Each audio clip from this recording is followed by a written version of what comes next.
Le 17 décembre, Miss France 2023 sera élue lors d'une grande soirée sur TF1. Mais avant le jour J, les candidates doivent se préparer et suivre un certain règlement décidé par le comité Miss France. La consommation d'alcool et de tabac est ainsi soumise à quelques restrictions. Le stress commence à se faire sentir pour les 30 Miss régionales.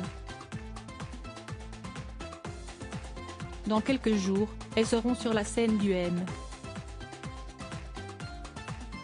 A.ch36 de Châteauroux pour la grande élection de Miss France 2023. Un rêve éveillé pour toutes les candidates qui espèrent bien succéder à Diane Lair et séduire le jury et les téléspectateurs. Mais avant de défiler dans le cadre de tableaux rendant hommage à de grands films, les demoiselles ont du pain sur la planche.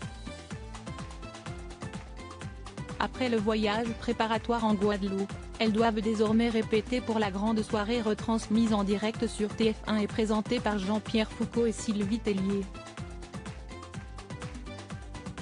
Un ultime prime pour l'ancienne directrice du comité Miss France qui cède sa place à Cindy Fabre. Cette dernière veille désormais sur les prétendantes à la couronne qui doivent suivre à la lettre le règlement du concours du beauté. Des Miss surveillées de près pour être sûr que les 30 candidates ne fassent pas de faux pas durant leur mois de préparation, des chaperones veillent sur ces dernières comme le révèle Télévision Mag.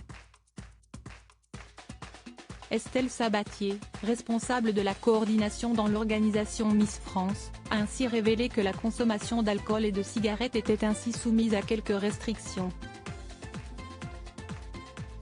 Les Miss régionales ont bien évidemment le droit de boire même si elles ne peuvent pas le faire devant les caméras ou les appareils photo en raison de la loi E20.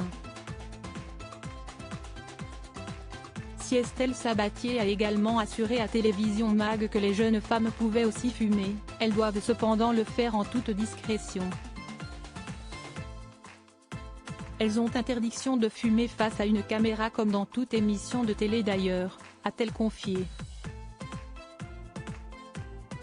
Les participantes doivent aussi faire attention à l'odeur, notamment pour ne pas déranger les maquilleuses. Cécile Badaud, l'une des deux chaperones de Miss, a révélé à Télévision Mag que tous ces conseils étaient aussi donnés pour le bien de leur image car beaucoup de jeunes filles s'identifient aux Miss.